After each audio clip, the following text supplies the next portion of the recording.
She has earned that place. No, she has a daughter. She's a mother. And if today she's the topmost actress. If today she wants to work for 8 hours, she has earned it. Deepika Padukone की 8 our work shift की demand ने Bollywood industry में इतना हंगामा खड़ा कर दिया। Bollywood industry जहां कोई फिक्स्ड वर्किंग आवर्स नहीं होते और शूटिंग कभी कभी कई दिनों और हफ्तों तक चलती रहती है, वहां दीपिका ने सीधा ये डिमांड रख दी कि वो सिर्फ 8 घंटे की शिफ्ट करेंगी।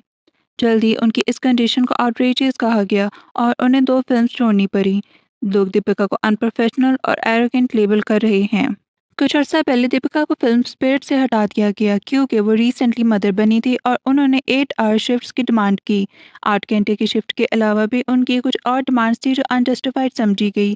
फिल्म के डायरेक्टर संदीप रेड्डी वांगा ने इनडायरेक्टली ट्वीट करके दीपिका को अनप्रोफेशनल बिहेवियर का जिक्र किया और ये भी कहा कि वो छोटे एक्टर्स के खिलाफ नेगेटिव पीआर चलाती हैं, जैसे तृप्ति जिमरी के खिलाफ, जिन्होंने दीपिका को वांगा की बर्बाद स्टारर स्पिरिट में रिप्लेस कर दिया था।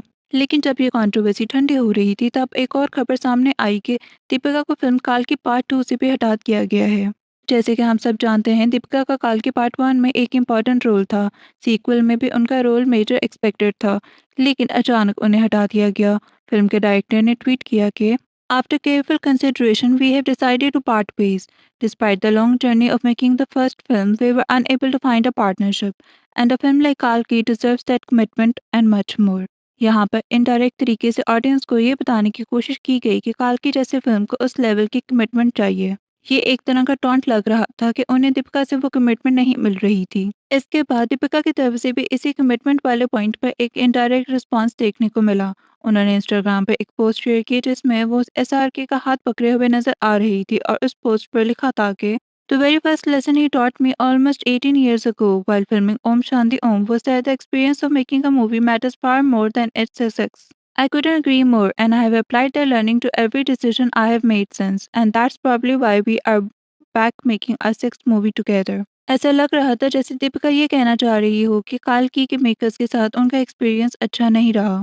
इसके बाद आर्टिकल्स भी सर्कुलेट होने लगे जिसमें क्लेम किया गया कि दीपिका फिल्म के दरमियान अपनी फी बढ़ा रही थी, जबकि वो पहले ही साइनिंग के वक्त डिसाइड हो चुकी थी।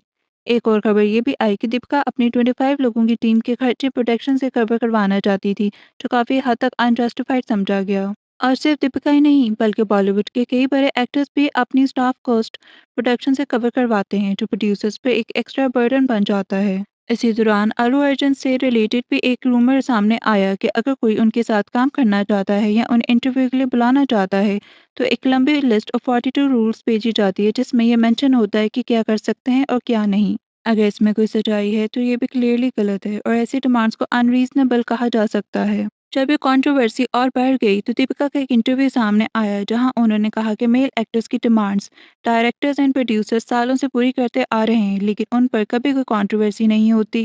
दीपिका ने कहा, it's no secret that many male superstars have been working 8 hour days for years.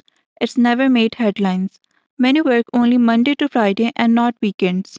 I don't think what I'm asking for is ridiculously unfair, and अगर हम दीपिका की बाकी डिमांड्स को साइड पर रखकर सिर्फ 8 आवर शिफ्ट वाली बात पर फोकस करें तो इस पॉइंट पर दीपिका का स्टांस काफ़ी हद तक ठीक लगता है, क्योंकि बॉलीवुड में सालों से मेल और फीमेल एक्टर्स के दरमियान एक क्लियर डिफरेंस नजर आता है। जहां मेल एक्टर्स की डिमांड्स आसानी से एक्सेप्ट कर ली जाती हैं, वहीं फीमेल एक्टर्स की डिमांड्स को इशू बना दिया जाता है। मेल एक्टर्स ये सब काफ़ी अरसे से करते आ रहे हैं, लेकिन उन्हें कभी इस तरह कॉल आउट नहीं किया गया। वो सेट्स पर लेट आते हैं, वीकेंड्स ऑफ लेते हैं और हाई फीस डिमांड करते हैं, और डायरेक्टर्स और प्रोड्यूसर्स इन चीज़ों को वैलिड समझकर उनके मुताबिक स्केड्यूल एडजस्ट कर लेते हैं।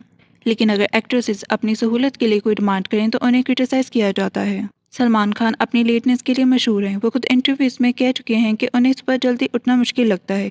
कई दफ़ा वो मॉर्निंग शूट स्किप करके सीधा इवनिंग शूट्स पर चले जाते हैं, जिसकी वजह से पूरा स्केड्यूल शिफ्ट करना पड़ता है। तो क्या इस केस में प्रोफेशनलिज्म अप्लाई नहीं होता? क्या डायरेक्टर्स का पूरा दिन यहाँ वेस्ट नहीं होता?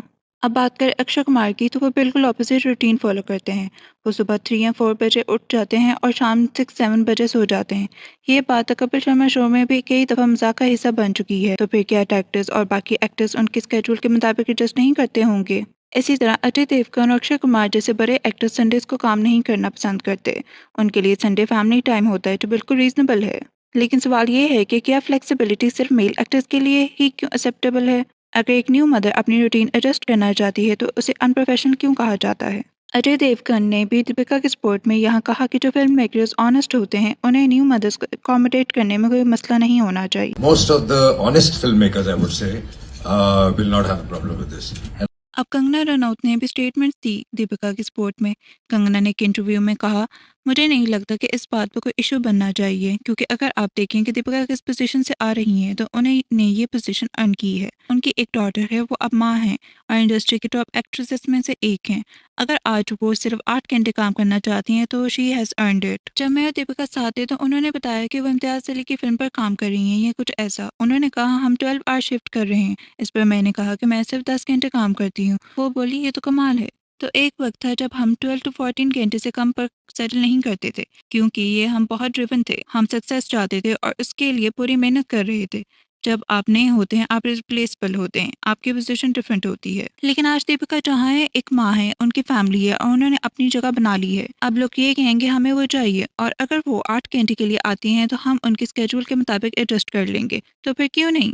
हम अपनी औरतों पर बहुत ज़्यादा प्रेशर डाल रहे हैं। हम उनसे एक्सपेक्ट कर रहे हैं कि वो बच्चों के साथ साथ डबल काम भी करें। She's also earned that place where people are going to say that, wait a minute, I want her, and it's okay if she comes for 8 hours because we'll work around her time. Yeah. ऐसी कई actresses हैं जो सिर्फ 8 घंटे काम करती हैं, लेकिन वो हेडलाइंस के हिस्सा नहीं बनती।